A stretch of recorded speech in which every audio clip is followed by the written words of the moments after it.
Que ce soit pour présenter des offres limitées sur vos produits ou services à une date donnée, en pilote automatique, en evergreen comme on appelle souvent, si vous avez une promo, des soldes, une offre qui ne dure que de telle date à telle date. Pour tout ça, vous avez besoin de ce qu'on appelle un compte à rebours ou countdown, timer en anglais. Et dans cette vidéo, je vais vous montrer comment faire un timer avec les blocs. C'est également possible avec Elementor. Je vous montrerai en fin de vidéo très rapidement comment le faire avec Elementor, mais ça nécessite Elementor Pro.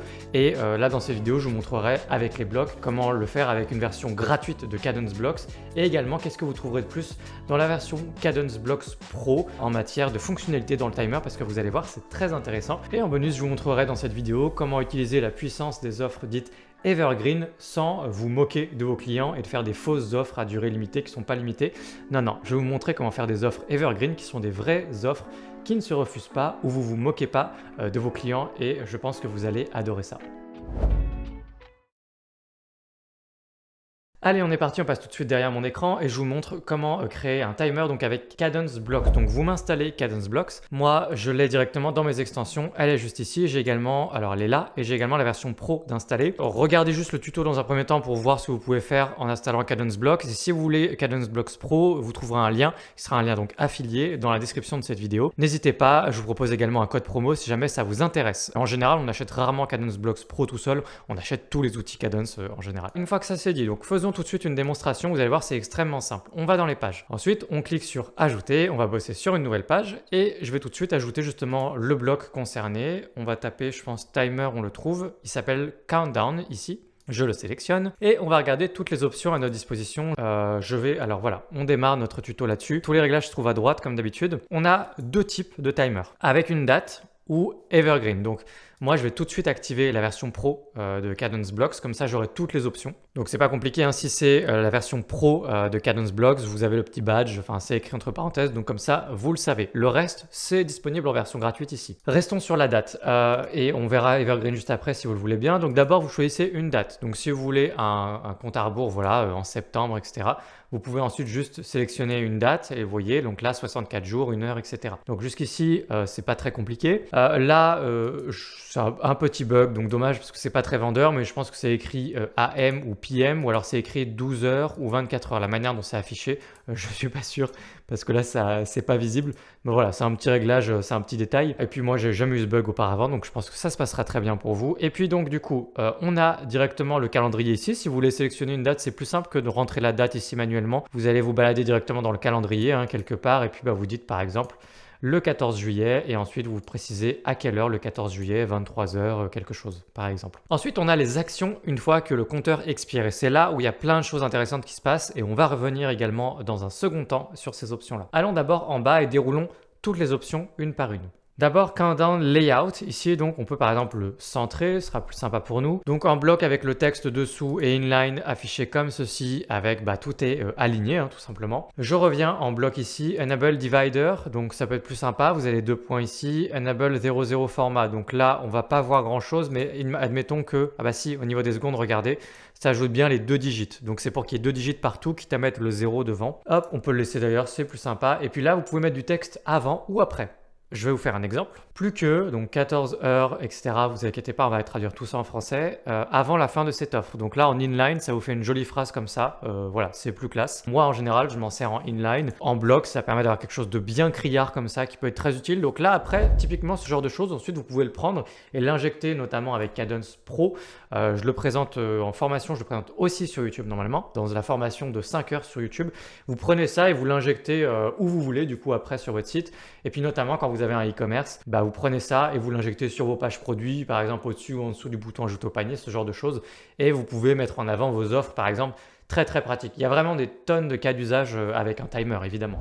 Donc, plus que, voilà, display days unit. Et puis là, vous avez les labels. Donc, c'est ici que vous pouvez écrire ce que vous voulez. Vous pouvez notamment réécrire ça en français. Hein. Par exemple, jour, heure, min, sec pour minutes et secondes. Là, c'est bien comme ça, par exemple. Donc, vous écrivez ce que vous voulez pour les labels. On descend.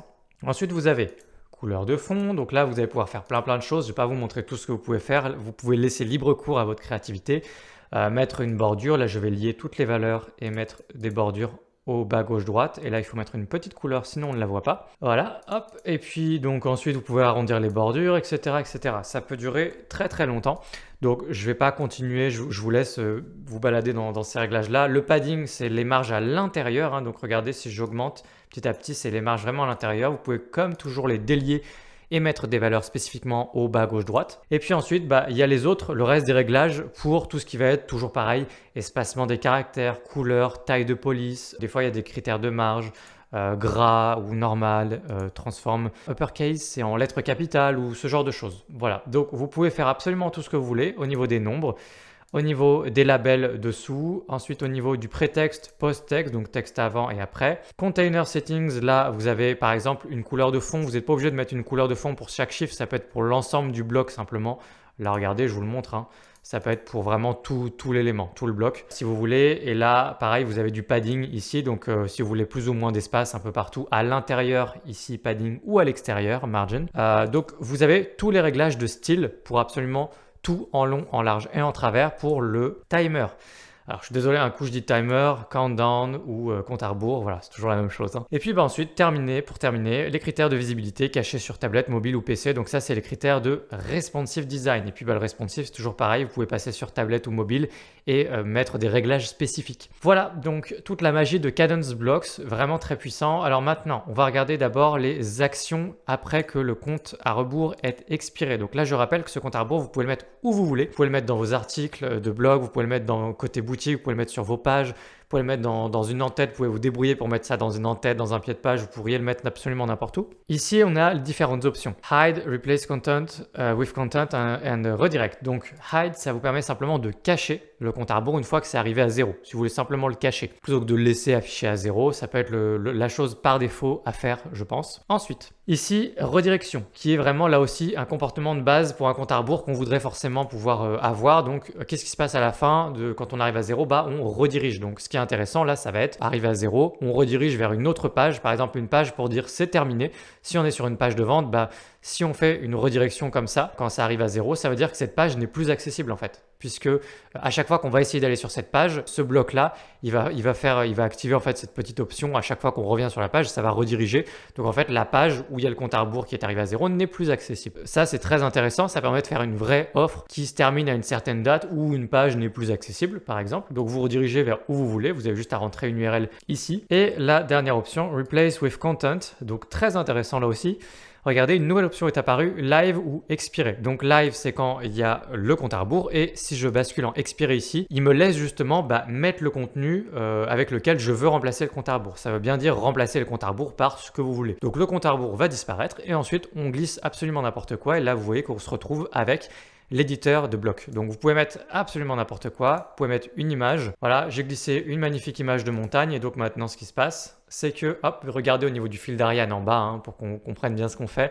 Countdown ici, là c'est en expiré et puis je repasse en live, expiré, live. Donc quand c'est à 0, hop, ça m'affiche ça à la place.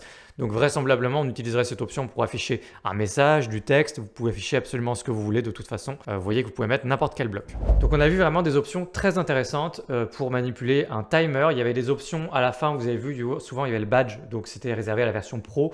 Cadence Blocks Pro vaut vraiment le coup, hein, je vous le dis d'emblée. Maintenant, voilà, le timer, je trouve dans la version gratuite, il est déjà intéressant. Il fait vraiment les trucs de base dont vous avez besoin pour vos pages de vente, etc.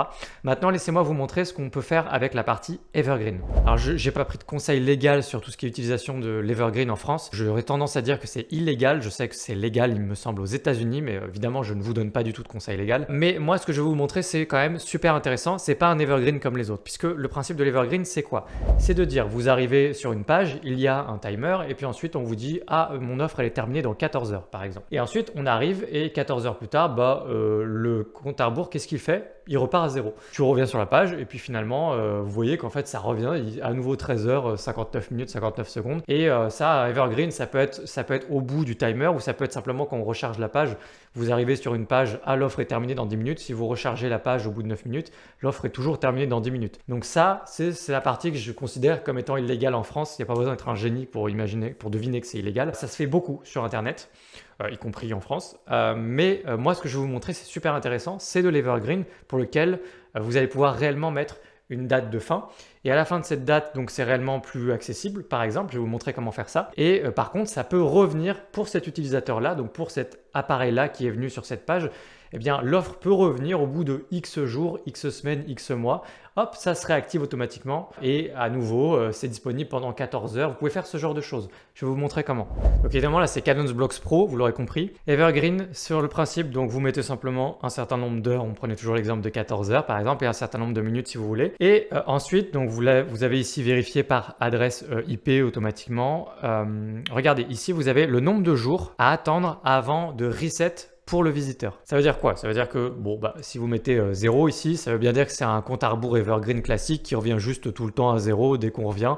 Voilà. Mais ce que vous pouvez faire ici avec un vrai timer Evergreen intéressant, c'est de dire ok, tu es arrivé sur cette page, tu as telle offre intéressante que je te propose qui est unique. Ça dure 14 heures dans mon exemple. Et si tu ne la prends pas, cette offre-là, tu ne pourras pas revenir sur cette page et tu as perdu cette offre et vous pouvez décider ensuite que l'offre est définitivement perdue dans le sens où ça peut revenir longtemps plus tard. Par exemple, 6 mois. 6 mois, c'est 180 jours. Donc là, je dis, ah, j'ai une limite. Ah je découvre la limite en même temps que vous. La limite ici, elle est de 100 jours. Pourquoi pas voir avec leurs équipes, je leur demanderai s'ils peuvent aller au-delà. Mais très bien, admettons 100 jours, ça fait quand même pas mal de mois. Et donc au bout de 100 jours, ça peut revenir à 0. Ça veut dire que là, qu'est-ce qu'on a fait? On a dit, vous avez 14 heures pour profiter de cette offre. Et si vous n'en profitez pas, vous ne pouvez plus accéder à cette offre. C'est ça qu'on va leur dire. Donc comment on fait ça? On fait redirect et on redirige vers une autre page. Par exemple, une page avec l'offre plein tarif, par exemple. L'offre normale où vous vous redirigez vers la page d'accueil, vous faites ce que vous voulez. Mais en faisant, par exemple, juste ça, je sais que ça redirige simplement vers la page d'accueil, par exemple. Et une fois que j'ai fait ça, du coup, la page en question sur laquelle il y avait une offre avec ce compte à rebours n'est plus accessible. Et ils ne peuvent plus y accéder. Et ensuite, eh bien, ils pourront revenir automatiquement à partir de 100 jours. Dans 100 jours, s'ils reviennent sur cette page, ce sera à nouveau possible pendant 14 heures de profiter d'une offre temporaire. Donc voilà un scénario que je vous propose qui est super intéressant, dans lequel vous n'arnaquez pas les gens et pour lequel vous proposez réellement une offre temporaire qui ne dure que pendant quelques heures, quelques minutes, ce que vous voulez. Et ensuite, ça ne fonctionne plus pendant plusieurs mois. J'aimerais bien avoir l'option d'aller au-delà de 100 jours puisque je voudrais faire davantage d'opportunités. C'est-à-dire ensuite, vous ne pouvez pas revenir avant 6 mois, 1 an, par exemple, ce genre de choses. Mais en tout cas, voilà un scénario comme ça. Donc 14 heures, 20 heures, 24 heures. Et ensuite, vous ne pouvez plus accéder à cette page redirection. Et ensuite, dans 100 jours, vous pourrez revenir. L'appareil en question pourra revenir et profiter à nouveau de l'offre sur laquelle se trouve le compte à rebours. Voilà pour l'utilisation du compte à rebours qui est super intéressante sur Cadence. On peut jeter un œil rapidement à Elementor. Il n'y a pas grand chose à dire de plus sur Elementor, mais laissez-moi vous montrer quand même rapidement à quoi ça ressemble. Donc ici, je suis toujours sur cette page. J'ai déjà activé Elementor Pro. Je rappelle qu'il faut Elementor Pro. Là aussi, vous trouverez un lien dans la description de cette vidéo qui est également un lien affilié si vous voulez acheter Elementor Pro. Et là, regardez, je fais donc modifier avec Elementor. Je vais d'abord enregistrer cette page, modifier avec Elementor. Et ensuite, une fois arrivé dans Elementor, eh bien, vous avez un élément qui s'appelle Countdown, là aussi, compte à rebours. Et je le glisse et on se retrouve avec un compte à rebours qui a grosso modo les mêmes fonctionnalités. Regardez, vous pouvez cacher ou non, ou laisser afficher jour, heure, minute, etc.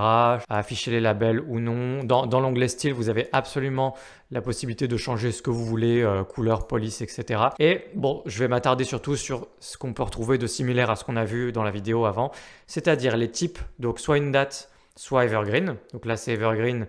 Là, c'est une date. Vous pouvez choisir du coup une date comme ça avec l'heure, etc. Et les actions après expiration. Donc, une redirection. Là, vous pouvez dans ce cas rediriger où vous voulez. Ça rejoint un petit peu ce que je vous avais expliqué avant. Vous pouvez les cumuler. Là, vous voyez que je peux en sélectionner plusieurs. Ensuite, masquer. Donc là, ça n'a pas de sens de mettre ces deux-là puisque si on redirige, de toute façon, ils ne peuvent pas rester sur la page en question. Mais masquer le compte à rebours quand il arrive à 0, quand il est expiré, ou afficher le message. Et là, vous écrivez juste un petit message, vous écrivez absolument ce que vous voulez. Vous voulez personnaliser les labels, vous pouvez. Vous avez juste à cocher ici et personnaliser tous les labels. Et on se retrouve avec un compte à rebours qui propose quelques trucs en moins quand même que ce que je vous ai présenté juste avant, mais qui fait tout à fait le taf et qui est donc sur Elementor Pro cette fois. Et avec ça, on a fait le tour du compte à rebours de ce que je voulais vous montrer, moi en tout cas personnellement, dans WordPress. Si vous voulez utiliser des comptes à rebours avec les blocs et vous voyez que vous pouvez le faire avec Elementor. Si cette vidéo vous était utile, n'hésitez pas à la liker pour encourager le contenu sur cette chaîne et à vous abonner si ce n'est pas déjà fait. Si vous avez des questions, vous avez l'espace commentaire. Je tâcherai de répondre à un maximum de vos questions concernant les comptes à rebours. Et puis, si vous voulez aller plus loin avec moi, vous aurez également des liens en description vers un catalogue de formation WordPress. Je vous en dis pas plus, je vous laisse aller jeter un œil, c'est dans la description juste dessous. Et moi, je vous retrouve très bientôt dans une prochaine vidéo sur WordPress. Ciao!